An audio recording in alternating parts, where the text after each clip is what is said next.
ఇదేం కర్రీయా అని చూస్తున్నారా? చెప్తా. నేను ఏదో చేద్దాం అనుకున్నా, ఇది ఏదో అయ్యింది. సరే, మ్యాటర్కి వచ్చేస్తే దీన్ని దహి చావల్ అంటారు, చాలామంది తెలిసే ఉంటుంది. అండ్ నేను యూట్యూబ్లో చూసి చేశాను, ఇది ఫస్ట్ టైం నేను చేయడం. ఇది వాళ్ళు బాగానే చెప్పారు, నేనే ఎక్స్ట్రాలు ఎక్కువ అయ్యి నేను కొంచెం ఏదో చేశాను అనమాట. చూసేయండి, చెప్తా.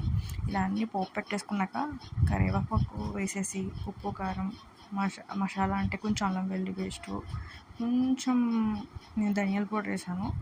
అయితే ఈ మ్యాటర్ ఏమైందంటే, ఇదంతా ఇది పెరుగు ఈజ్ ఎ మెయిన్ ఇంగ్రీడియంట్.